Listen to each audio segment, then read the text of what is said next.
آسمہ جہانگیر صاحبہ ایک بڑی ممتاز قانون دان ہے وہ بھی، اور بڑی ووکل آواز ہے ان کی بھی.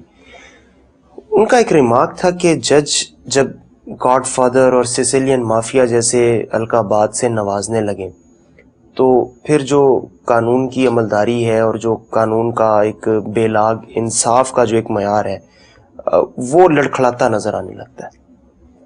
سب سے پہلے تو میں یہ عرض کروں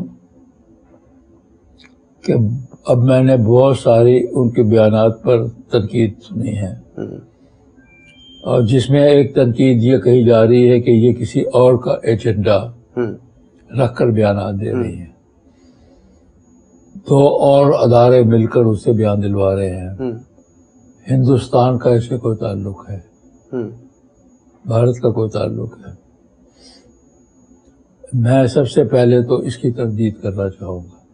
تب آسمہ جہانگیر صاحبہ پہ جو آسمہ جہانگیر کسی کے ایجنڈے پر، کسی کے کہنے پر اور کسی کے اشتعال جانے پر ایسی بات نہیں کیا کرتی. ٹھیک ہے. جو اس کے ذہن میں ہوتا ہے،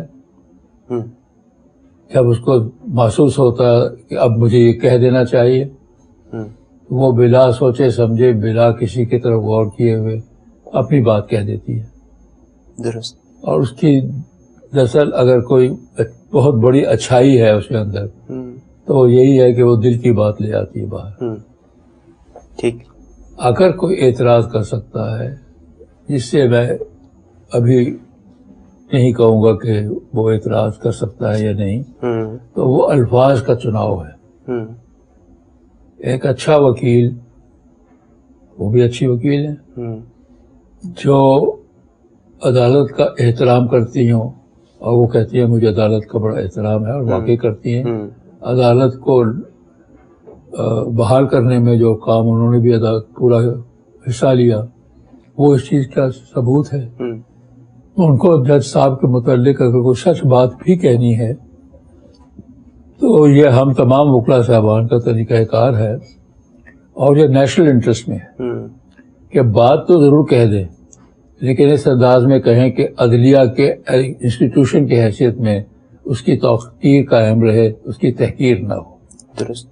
یہ جو پورشن وہ اوور فلو کر گئی ہیں، اس پر کچھ اعتراض میں ضرور کر سکتا ہوں، لیکن یہاں بھی ان کا اپنا مزاج آپ ہے. میں ہوتا تو میں کچھ اور طریقے سے بات کر لیتا. میں نے ہمیشہ بات کہہ دی ہے، لیکن میرے نزدیک ادارہ بہت اہم ہوتا ہے، اور میں کوشش کرتا ہوں کہ عوام کی نظر میں ادارے کو نقصان نہ پہنچے، اس بیان کی تنقید پہنچ جائے. یعنی ایک